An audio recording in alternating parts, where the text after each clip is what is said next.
And I will share my screen. We are on Course in Miracles, Chapter 5, Section 3, the Guide to Salvation. The way to recognize your brother is by recognizing the Holy Spirit in him. I've already said that the Holy Spirit is the bridge for the transfer of perception to knowledge. So we can use the terms as if they were related, because in his mind, they are. This relationship must be in his mind, because unless it were, the separation between the two ways of thinking would not be open to healing. He is part of the Holy Trinity, because his mind is partly yours and also partly God's. This needs clarification, not in statement, but in experience. The Holy Spirit is the idea of healing. Being thought, the idea gains as it is shared. Being the call for God, it is also the idea of God. Since you are part of God, it is also the idea of yourself, as well as of all his creations. The idea of the Holy Spirit shares the property of other ideas because it follows the laws of the universe of which it is a part. It is strengthened by being given away. It increases in you as you give it to your brother. Your brother does not have to be aware of the Holy Spirit in himself or in you for this miracle to occur. He may have dissociated the call for God, just as you have. This dissociation is healed in both of you as you become aware of the call for God in him, and thus acknowledge its being. There are two diametrically opposed ways of seeing your brother.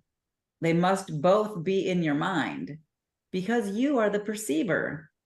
They must also be in his, because you are perceiving him. See him through the Holy Spirit in his mind, and you will recognize him in yours.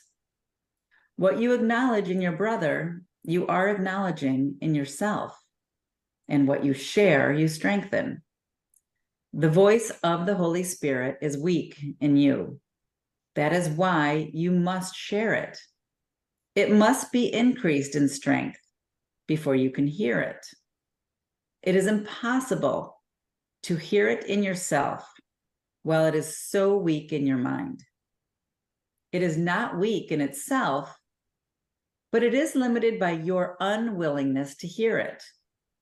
If you make the mistake of looking for the Holy Spirit in yourself alone, your thoughts will frighten you, because by adopting the ego's viewpoint, you're undertaking an ego alien journey with the ego as guide. This is bound to produce fear. Delay is of the ego, because time is its concept. Both time and delay are meaningless in eternity. I've said before that the Holy Spirit is God's answer to the ego. Everything of which the Holy Spirit reminds you is in direct opposition to the ego's notions, because true and false perceptions are themselves opposed. The Holy Spirit has the task of undoing what the ego has made. He undoes it at the same level on which the ego operates, or the mind would be unable to understand the change. I have repeatedly emphasized that one level of the mind is not understandable to another. So it is with the ego and the Holy Spirit, with time and eternity. Eternity is an idea of God. So the Holy Spirit understands it perfectly. Time is a belief of the ego. So the lower mind, which is the ego's domain, accepts it without question. The only aspect of time that is eternal is now. The Holy Spirit is the mediator between the interpretations of the ego and the knowledge of the Spirit. His ability to deal with symbols enables him to work with the ego's beliefs in its own language. His ability to look beyond symbols into eternity enables him to understand the laws of God for which he speaks. He can therefore perform the function of reinterpreting what the ego makes, not by destruction, but by understanding. Understanding is light, and light leads to knowledge. The Holy Spirit is in light because he is in you who are light. But you yourself do not know this. It is therefore the task of the Holy Spirit to reinterpret you on behalf of God. You cannot understand yourself alone. This is because you have no meaning apart from your rightful place in the sonship. And the rightful place of the sonship is God. This is your life, your eternity, and yourself. It is of this that the Holy Spirit reminds you. It is this that the Holy Spirit sees. The vision frightens the ego because it is so calm. Peace is the ego's greatest enemy because, according to its interpretation of reality, war is the guarantee of its survival. The ego becomes strong in strife. If you believe there is strife, you will react viciously because the idea of danger has entered your mind. The idea itself is an appeal to the ego. The Holy Spirit is as vigilant as the ego to the call of danger, opposing it with his strength, just as the ego welcomes it.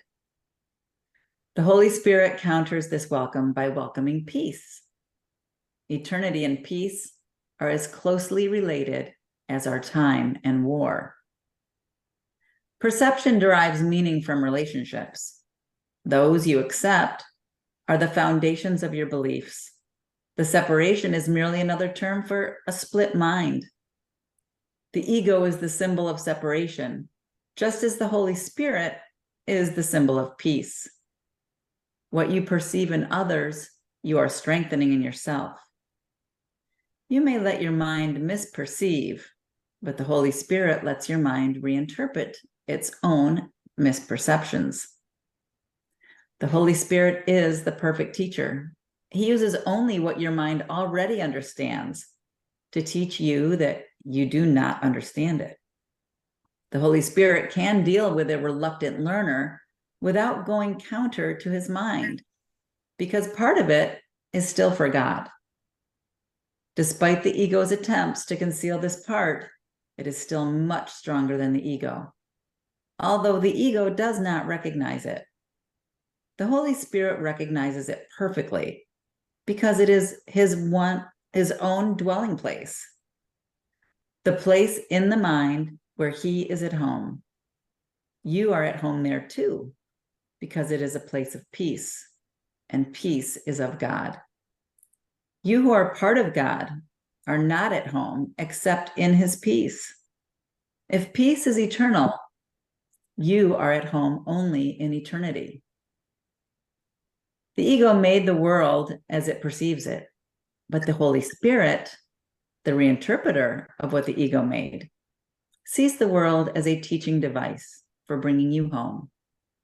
The Holy Spirit must perceive time and reinterpret it into the timeless. He must work through opposites because he must work with and for a mind that is in opposition. Correct and learn and be open to learning.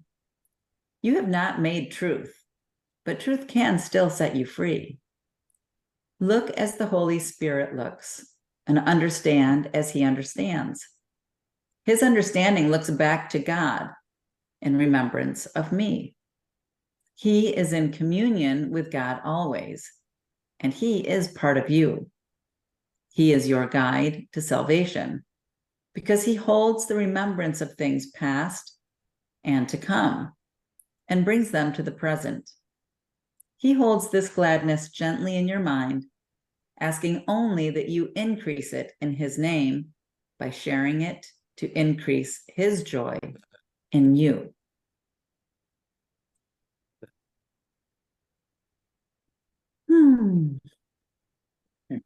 Welcome, Sunny. Glad to see you today.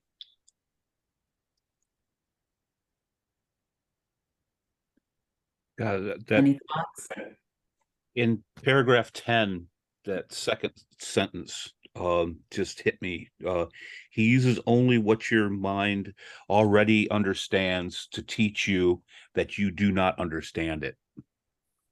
It's like, that's the way we live our lives. Yeah.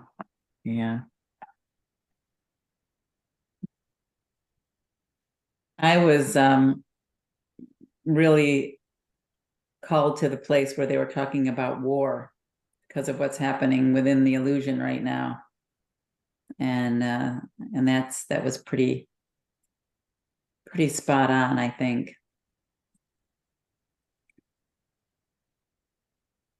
Yep. Yeah. I think that's in paragraph 8. Peace is the ego's greatest enemy because according to its interpretation of reality, war is guarantee of its survival. The ego becomes strong in strife. If you believe there is strife, you will react viciously because the idea of danger has entered your mind.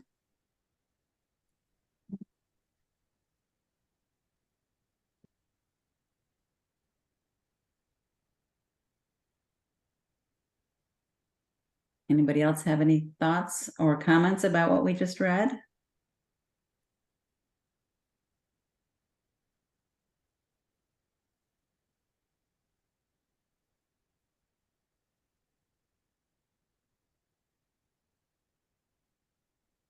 Right, I will continue then.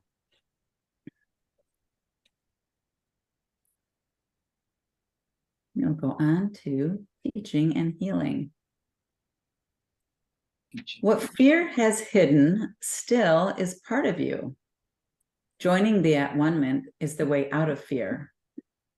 The Holy Spirit will help you reinterpret everything that you perceive as fearful and teach you that only what is loving is true. Truth is beyond your ability to destroy, but entirely within your ability to accept. It belongs to you because, as an extension of God, you created it with Him. It is yours because it is part of you. Just as you are part of God because He created you. Nothing that is good can be lost because it comes from the Holy Spirit, the voice for creation. Nothing that is not good was ever created and therefore cannot be protected. The at-one-ment is the guarantee of the safety of the kingdom, and the union of the sonship is its protection. The ego cannot prevail against the kingdom because the sonship is united. In the presence of those who hear the Holy Spirit's call to be as one, the ego fades away and is undone. What the ego makes, it keeps to itself. And so it is without strength. Its existence is unshared. It does not die. It was merely never born. Physical birth is not a beginning. It is a continuing. Everything that continues has already been born. It will increase as you are willing to return the unhealed part of your mind to the higher part, returning it undivided to creation. I have come to give you the foundation so your own thoughts can make you really free. You have carried the burden of unshared ideas that are too weak to increase, but having made them, you did not realize how to undo them. You cannot cancel out your past errors alone. They will not disappear from your mind without the at-one-ment, a remedy not of your making. The at-one-ment must be understood as a pure act of sharing. That is what I meant when I said it is possible, even in this world, to listen to one voice. If you are part of God and the sonship is one, you cannot be limited to the self the ego sees. Every loving thought held in any part of the sonship belongs to every part. It is shared because it is loving. Sharing is God's way of creating, and also yours. The ego can keep you in the exile from the kingdom, but in the kingdom itself, it has no power. Ideas of the spirit do not leave the mind that thinks them, nor can they conflict with each other. However, ideas of the ego can conflict because they occur at different levels and also include opposite thoughts at the same level. It is impossible to share opposing thoughts. You can share only the thoughts that are of God and that He keeps for you. And of such is the kingdom of heaven. The rest remains with you until the Holy Spirit has reinterpreted them in the light of the kingdom, making them, too, worthy of being shared. When they have been sufficiently purified, He lets you give them away. The decision to share them is their purification. I heard one voice because I understood that I could not atone for myself alone. Listening to one voice implies the decision to share it in order to hear it yourself. The mind that was in me is still irresistibly drawn to every mind created by God, because God's wholeness is the wholeness of His Son. You cannot be hurt and do not want to show your brother anything except your wholeness. Show him that he cannot hurt you and hold nothing against him, or you hold it against yourself. This is the meaning of turning the other cheek. Teaching is done in many ways, above all by example. Teaching should be healing because it is the sharing of ideas and the recognition that to share ideas is to strengthen them. I cannot forget my need to teach what I have learned, which arose in me because I learned it. I call upon you to teach what you have learned, because by so doing, you can depend on it. Make it dependable in my name, because my name is the name of God's Son. What I learned, I give you freely, and the mind that was in me rejoices as you choose to hear it. The Holy Spirit atones in all of us by undoing, and thus lifts the burden you have placed in your mind. By following Him, you are led back to God, where you belong. And how can you find the way except by taking your brother with you? My part in the at-one-ment is not complete until you join it and give it away. As you teach, so shall you learn. I will never leave you or forsake you, because to forsake you would be to forsake myself and God who created me. You forsake yourself and God if you forsake any of your brothers. You must learn to see them as they are and understand they belong to God as you do.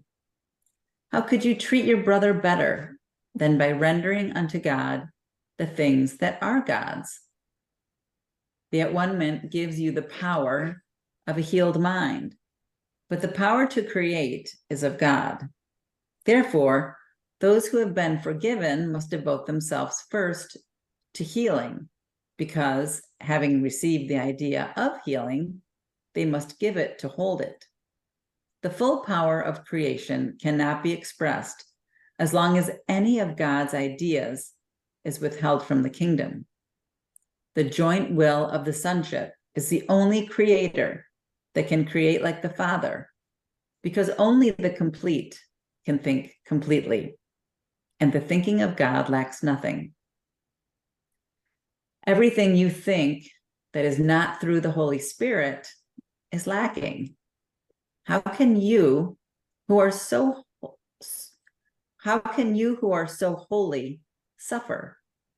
All your past, except its beauty, is gone. Nothing is left but a blessing. I have saved all your kindness and every loving thought you ever had. I have purified them of the errors that hid their light and kept them for you in their own perfect radiance. They are beyond destruction and beyond guilt. They came from the Holy Spirit within you, and we know that God creates. What God creates is eternal. You can indeed depart in peace, because I have loved you as I loved myself. You go with my blessing and for my blessing. Hold it and share it, that it may always be ours. I place the peace of God in your heart and in your hands to hold and to share. The heart is pure to hold it, and the hands are strong to give it. We cannot lose. My judgment is as strong as the wisdom of God, in whose heart and hands we have our being. His quiet children are his blessed sons. The thoughts of God are with you.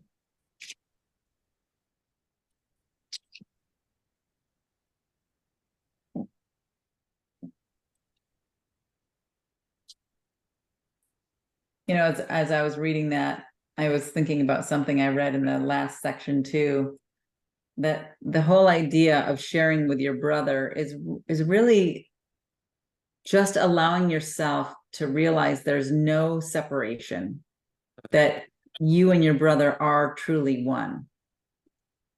I was listening to a podcast earlier this week, and Neil Donald Walsh was being interviewed, and he's the one that wrote all those books about conversations with God. And somebody said, somebody stood up in the back of one of his presentations and said, "How can you say that you are God?" And he said, "I'm not God." He said, "I am a part of God's mind. It's like a wave in the ocean is not the ocean, it's a wave. But when it subsides, it goes back to the ocean." And I thought that was such a great analogy, right? That all of the waves look different, but they're still all part of the same ocean. Just like all of us look different, and we're still all part of that one mind of God. And I think that's why the Course always says, you can't go alone, because you aren't alone. Your mind is like a wave in the ocean, and you're connected to all of your brothers in that way because you're all part of that one mind of God. And there's no separation. And that's why it's so important to be able to see yourself in your brother, and to be able to see that one mind in your brother, and to be able to know yourself as that one mind.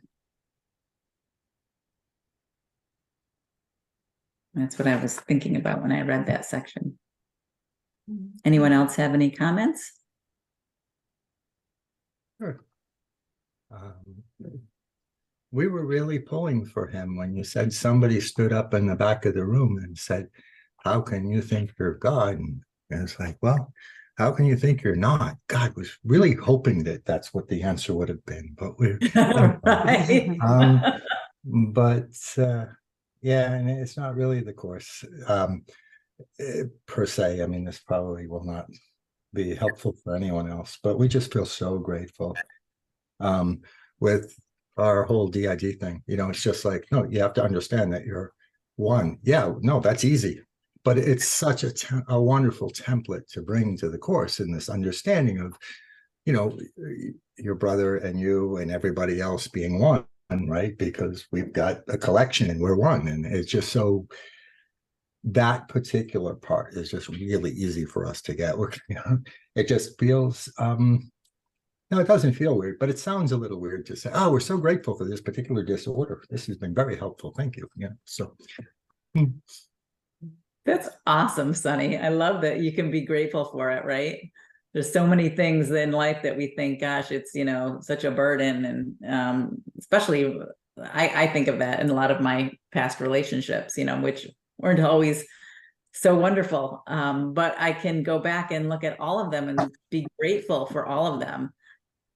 Even the most horrific moments taught me so much about myself and my brother, and forgiveness and love and oneness, right? And being one with your brother, even though it could seem like you're just not. So yeah, I love the gratitude part. Thank you, Sunny. That was great. Yay, men. Amen. I just had a quick question. I'm curious about changing atonement to at-one-ment, and maybe someone can help me understand that. I think I might be the only one that does that. For me, it makes more sense in my mind when I say at-one-ment, because words are but symbols of symbols, and for me, there's still a lot of the religious symbolic words that don't sit right for me. I mean, I was just thinking about this last week too. You know, a lot of the religious words, I still struggle to get over and to get past. And I think for me, at-one-ment just means that we are all one, and we're all on that road to becoming one. And for me, that's the true definition of at-one-ment, where I think a lot of the typical religious interpretation might be that I have to atone for my sins. I have to suffer for my sins, or, you know, do penance for my wrongdoings. And I might be completely wrong there too, but for me, that's why I use the word at-one-ment instead of atonement. But Gotcha. I understand. Yeah, I understand. and I guess for me, when I first read the course, I was very resistant about, you know, the male identified pronouns and some of the religiosity of the terms. And then I realized through the years that, you know, part of that resistance was based on conventional definitions of those terms. And for me, atonement is the process in which or through extending to someone else, we accept the miracles that are in the storehouse with God for our lives and for ourselves. And so that to me is a very different interpretation or definition than the conventional term. Right. Yeah, definitely. It's definitely different than the conventional term. I can read from the glossary too. I always find that sometimes helps when we go straight to the Course in Miracles, and not through our own individual filters. So let me read what A Course in Miracles says about atonement. It's the Holy Spirit's plan of correction to undo the ego and heal the belief in separation. It came into being after the separation and will be completed when every separated son has fulfilled his part in the at-one-ment by total forgiveness. Its principle is that the separation never occurred. And that's it. That is the definition in the glossary of atonement, or at-one-ment. And I do realize it. Go ahead. Yeah, that actually, there was something we weren't sure whether we were going to mention or not, so we will now, because it came up in that term as well. I mean, for us, atonement, we think of it when it says, like, you know, you have to accept the atonement for yourself. We just think of that as meaning you have to accept your sinlessness and the sinlessness of everybody else. That, which is not different from like the realization that we're all one. It's kind of the same thing. Anyway, however, so in that bit it said every separated son. Yeah. And in this bit we've just read, it talks about as any of God's ideas. Yeah, what does it say? We're looking at 7 here, 7:3. The full power of creation cannot be expressed as long as any of God's ideas is withheld from the kingdom. The joint will of the sonship is the only creator who can create like the Father, because only the complete can think completely, and the thinking of God lacks nothing. And this always, it's one of those things that causes a little bit of confusion in our mind that we usually just ignore and kind of move on. But this, every separated son, what does that actually mean? Are we talking about we think probably it's something that can't be really talked about at the level of like the world, because like every person who's ever lived and will ever live, and like the joint will of the sonship, does that mean everybody on earth's got to agree? Because that ain't never going to happen. It doesn't matter how many billions of years. You know, and we think probably we don't need to understand this, but we just wondered if anybody could shed some light on that for us. You know, I think too, it goes back to, it's incomprehensible for the ego mind to think of itself at one with all the other minds, right? Like it's incomprehensible for the ego to look at even just the number of people on the screen and say, yes, I am you, I am you, I am you, I am you, I am you, and really believe it, right? The ego is going to be like, I am not any of you. You don't look like me. You don't act like me. You don't live where I live. You know, we're so different. How could we be the same? How could we be one, right? So I think it goes back to, you have to completely let go of that way of thinking that has nothing to do with the ego mind. And you have to embrace the mind of the one mind of God, our right mind, or our mind that's aligned with the Holy Spirit. And that mind then can point us in the direction of saying, yes, it is every single mind that thinks it's separate. It's every single person that thinks it's separate, because no one's really separate. We're all part of that one mind of God. And you can't understand it looking through the ego's mind. Or we don't have any problem at all with the one mind of God. We don't have any problem at all with seeing that we are one mind. And we've had experiences of kind of knowing that at a, you know, at a more kind of experiential level. What we're having problem with is, like when it says the joint will of the sonship, or every separated son, we don't know what that means.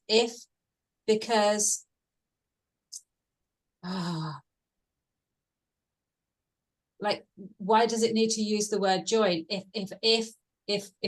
it's talking about one mind, then that, we can't express what we're trying to say. It seems to be saying like everybody's separate and everybody's got to come together, but everybody is already joined together. So, and in the way that the bits that think they're separate are never gonna come together. Like, I think, I said we're agreeing with you. Like, it's just like, but we're just confused about, what, like the joint will of the sonship, does that mean? No, we can't, sorry. We'll leave it there, but thank you, Terry.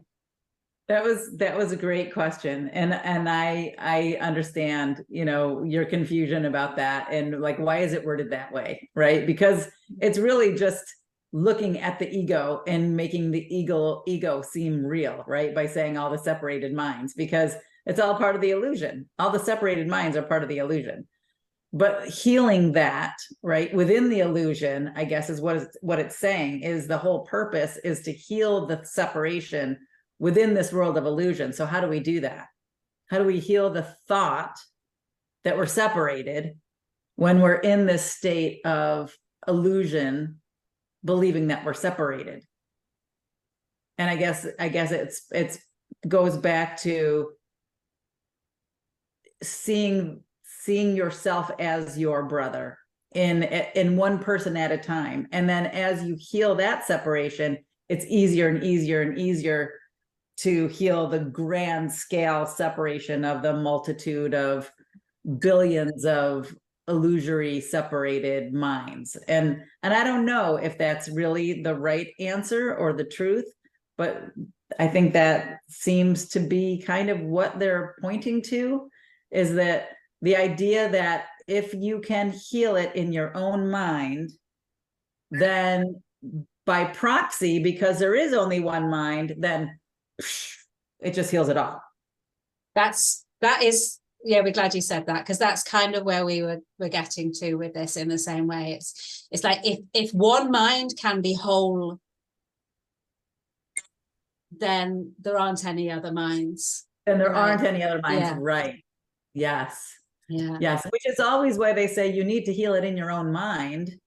Don't worry about what your brother's doing. But then they say you can't do it alone, because you can't heal it in your own mind without being able to see yourself in your brother, because that's the way you heal it. And that's the rub, right? That's the paradox. Like, you need your brother to be able to recognize yourself in your brother, and to be able to recognize that you are one mind. So that's why you need your brother. And then once that recognition takes hold, then everything's healed. But the word healing is really joining. And Joining, that's right. why you need your brother, is to see in yourself what's by extension as God extending for in these individuations that we then get to experience and understand that they are all aspects of a whole. And so as we get there through all those pointers in our experience, then we're there. And remember, it's not just people. It is all things. It is the higher consciousness that is in all. Yeah, thank you, Mary. We were going to say, we wrote a story. Well, we wrote a book, actually, but a piece of that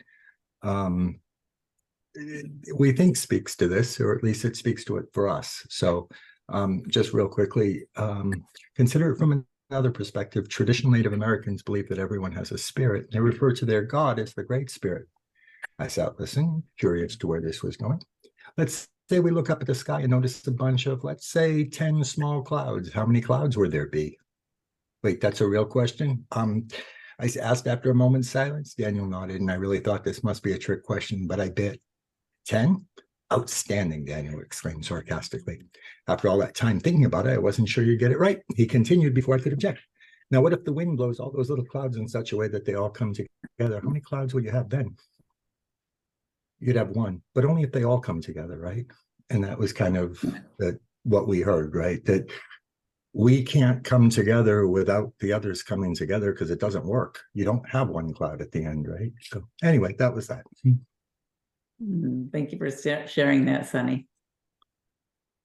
That was beautiful. Yeah, Yeah, we really like that. We can't come together by ourselves. That's pretty, yeah, that's neat. Yeah, we can't all join unless we all join. Yeah. Right. Yeah. Okay, shall we continue, or do we want to have more discussion around this? Because we're having some really great discussions here. All right, looks like everybody is ready. Let's keep going. Ooh, the ego's use of guilt. Perhaps some of our concepts will become clearer and more personally meaningful if the ego's use of guilt is clarified. The ego has a purpose, just as the Holy Spirit has. The ego's purpose is fear. because only the fearful can be egotistic. The ego's logic is as impeccable as that of the Holy Spirit, because your mind has the means at its disposal to side with heaven or earth as it elects. But again, remember that both are in you. In heaven, there is no guilt, because the kingdom is attained through the at-one-ment, which releases you to create. The word create is appropriate here because once what you have made is undone by the Holy Spirit, the blessed residue is restored and therefore continues in creation. What is truly blessed is incapable of giving rise to guilt and must give rise to joy. This makes it invulnerable to the ego because its peace is unassailable. It is invulnerable to disruption because it is whole. Guilt is always destructive. Anything that engenders fear is divisive because it obeys the law of division. If the ego is the symbol of the separation, it is also the symbol of guilt. Guilt is more than merely not of God. It is the symbol of attack on God. This is totally meaningless concept except to the ego. But do not underestimate the power of the ego's belief in it. This is the belief from which all guilt really stems.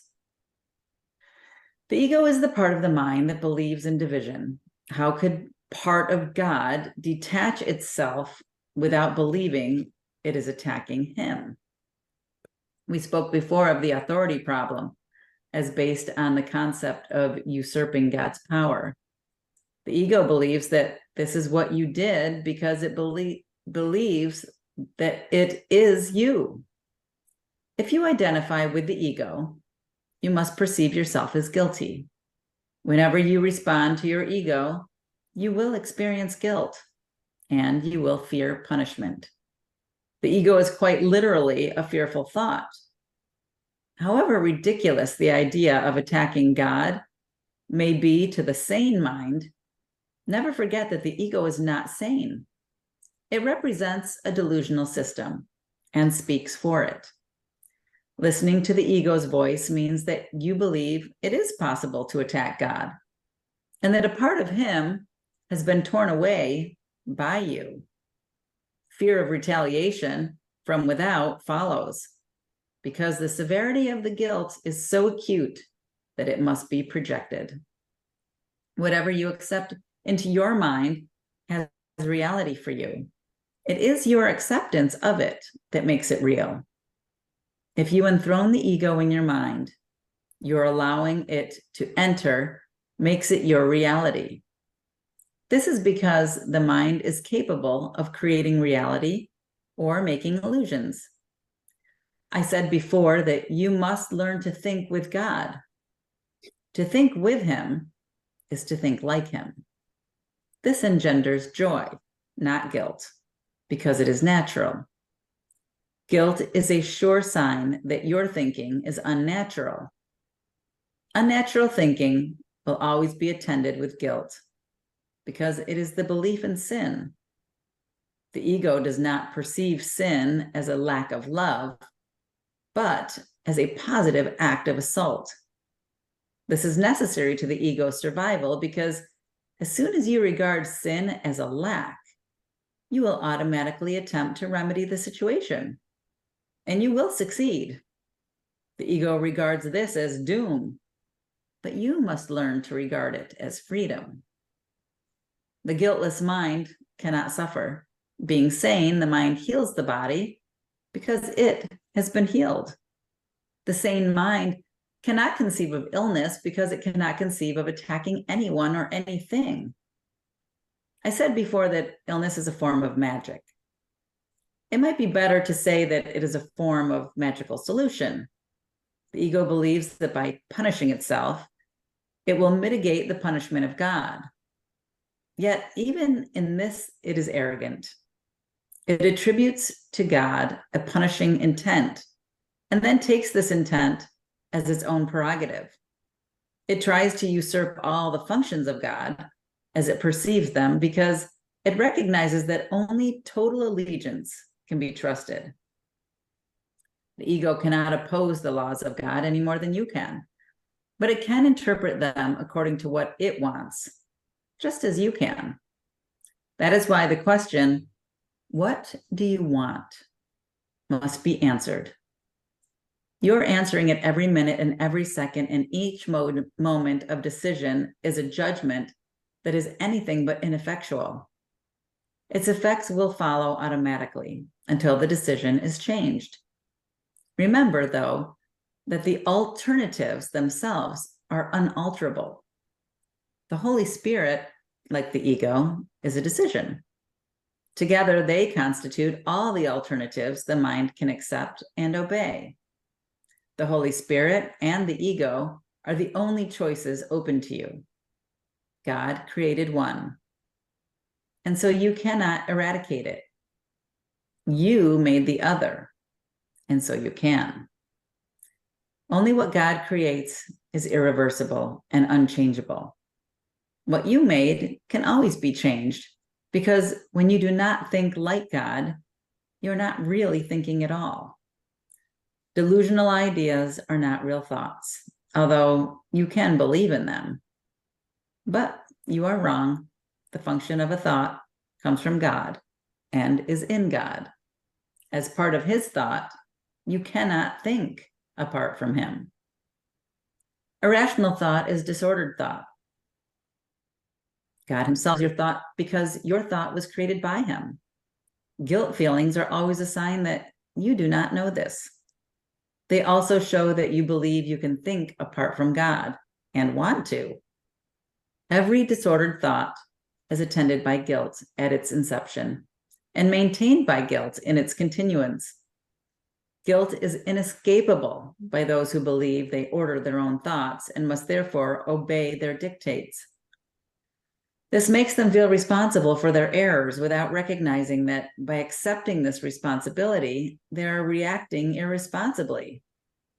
If the sole responsibility of the miracle worker is to accept the at-one-ment for himself, and I assure you that it is, then the responsibility for what is atoned for cannot be yours. The dilemma cannot be resolved except by accepting the solution of undoing. You would be responsible for the effects of all your wrong thinking if it could not be undone. The purpose of the at-one-ment is to save the past in purified form only. If you accept the remedy for disordered thought, a remedy whose efficacy is beyond doubt, how can its symptoms remain? The continuing decision to remain separated is the only possible reason for continuing guilt feelings. We have said this before, but did not emphasize the destructive results of the decision. Any decision of the mind will affect both behavior and experience. What you want, you expect. This is not delusional.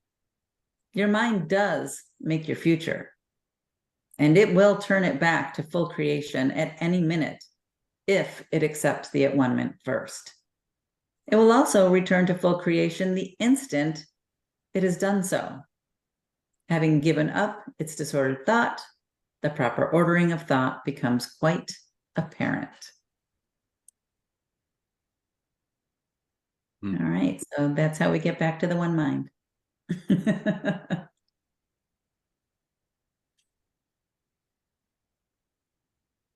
Yeah, we really like this last paragraph. We like the last half of the last paragraph.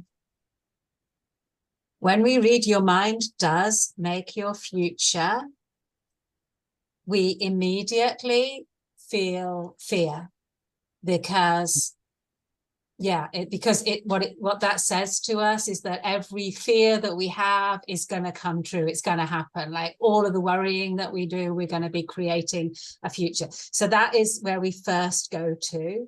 But then as it continues, it will turn it back to full creation at any minute if it accepts the atonement first. And we absolutely adore that, because what that says to us is that, yeah, we are creating the reality that we're seeing. However, the full creative power of our mind does not exist until we have accepted the atonement. And when we've accepted the atonement, then we know that we are sinless and innocent and free and loved and all of those things. And so we won't be creating from fear. That's basically what it's saying. It's saying fear doesn't create, love creates.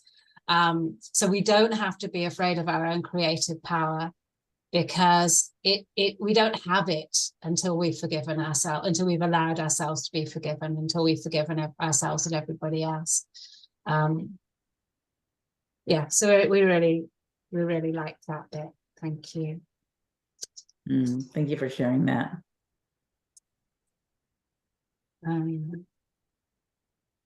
We do wonder about all this stuff in paragraph 5, though. The guiltless mind cannot suffer, you know, illness.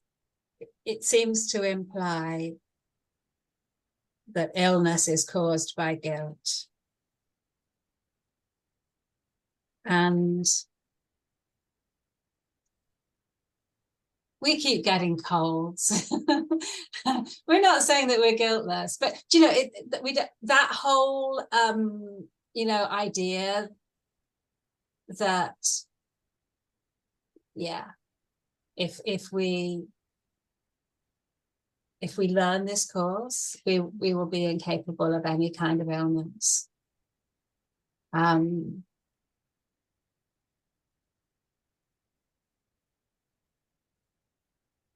Yeah, that's a tricky one. And I think that people have struggled with that because they see these people who have dedicated themselves to this work die of cancer or die of illnesses, right? And they're like, well, how could that happen?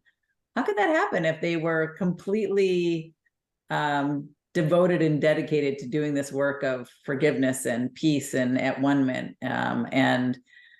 And you know, I think, again, it's just a trick of the ego to kind of get our mind going on that hamster wheel and pull us into questioning, and out of just having faith and acceptance and alignment with the Holy Spirit. Because as soon as we get into that questioning mode, the fear creeps in, right? It's like, well, how do we do that? Well, that's impossible. Well, I'm going to get sick, right? And it's taking us away from, let's align with love, and let's just not even get on that hamster wheel. But I'm with you, Kusume. You know, it's definitely it's a simple resolution, but not always easy. And being vigilant of your thoughts is part of the practice, right? It's really part of the practice. You have to be vigilant of your mind wandering, and really be asking yourself every moment, those 60,000 thoughts a day, you know, where are they taking me, right? I guess we can't really speak to that until we have accepted the atonement. Like, right. Yeah. Exactly. So let's just get on with that bit, and then, yeah, if we accept the atonement for ourselves, then yeah, let's see what happens then. Yeah, and then we get sick, then maybe we'll ask again, right? Yeah, it's not really the decision of, you know, I will accept it when X amount of people prove to me that they laid down their body in a way that's acceptable to me in this life experience, shall we say. And so they're laying down their body and moving on to another experience. And that seems horrible to us because it just reinforces our belief or lets us know that we still believe in life and death. We still believe in suffering versus eternal bliss. We still believe in those opposites rather than seeing them as just being other experiences as aspects of a whole. And maybe it's not that the person who's dying of, say, cancer, first of all, they are leaving their body in that experience, but that is for maybe the people who are witnessing it to point to a greater experience for themselves. The person who has the cancer is willingly offering this up as another experience and as their way of saying goodbye, if you will, as they're moving on, or so long, shall we say, see you later. And so we witness it and we think it's horrible. That shows us something about us not believing in the one truth of it. Yeah, for sure. We often talk about how everything that happens is exactly as we want it to be. And people will always point at things that are happening to other people to say, they can't be choosing this. And yet the things that happen to us in our life, we can accept, even though some of those things have been really horrible, we can accept them all and have no problem whatsoever knowing that we've chosen those experiences. Yeah, it's like we always say about our children, we don't regret anything from our past, even our horrible childhood, but we would protect our child from having to go through those things with everything that we've got. And yet that isn't how it works, is it? Yeah, thank you, Mary.